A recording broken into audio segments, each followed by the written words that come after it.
सरिस्का बाग परियोजना में इन दिनों सर्दी और कोहरे के चलते शिकारियों की घुसपैठ की आशंका बढ़ जाती है। ऐसे में सभी रेंजों पर चौकसी बढ़ा दी गई है। पहले भी शिकारियों द्वारा सरिस्का से पूरी तरह बाघों का सफाया कर दिया गया था। ऐसे में वर्ष 2008 में बाघों का पुनर्वास शुरू हुआ था। उधर डीएफओ अभिमन्यु सारण ने बताया कि सरिस्का में अति संवेदनशील नाकों पर सर्दी में रात दिन निगरानी रखी जाएगी।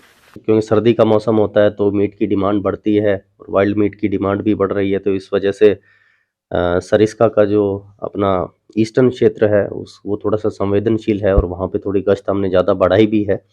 और हमने टीम्स बनाई है, हमारे एसीएफ साहब जो नए आए हैं, पदस्थापित हुए हैं, उनके अंडर भी हमने टीम्स बनाई है और डेली हम रात्रि गश्त भी कर रहे हैं और दिन में भी गश्त कर रहे हैं, ताकि हमारा कोई शिकार ना हो हमारे कोई। और शिकार में जैसे शिकार करते हैं तो ये वाइल्ड मीट का शिकार के अंदर हर्बीवोर्स का शिकार करने की कोशिश करते हैं, क्योंकि वो शिकार के अंदर टाइगर भी फंस सकता है, तो एक मेजर हानि हो सकती है जिसको हमें बचाना है। टाइगर को भी बचाना है और हर्बीवोर को भी बचाना है।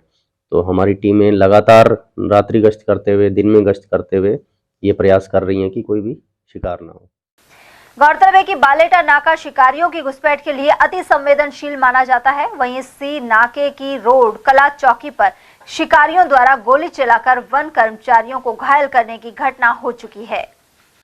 सर्दी व कोहरे के चलते सरिस्का बाग परियोजना में अब शिकारियों की घुसपैठ की अधिक संभावना बन जाती है, जिसको देखते हुए वन विभाग पूरी तरह सतर्क नजर आ रहा है। जहां अति संवेदनशील जो नाके हैं उन पर रात और दिन की गश्त बढ़ा दी गई है। वहीं अलग से जो होमगार्ड तैनात किए गए हैं, क्योंकि सर्दियों में जो शिकारी है वो किसी भी नाके से घुस सकते हैं।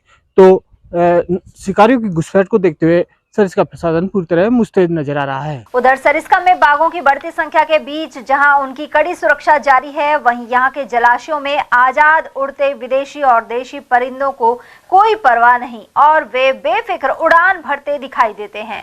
साथ ही पर्यटकों के लिए आकर्षण का केंद्र बन रहे हैं।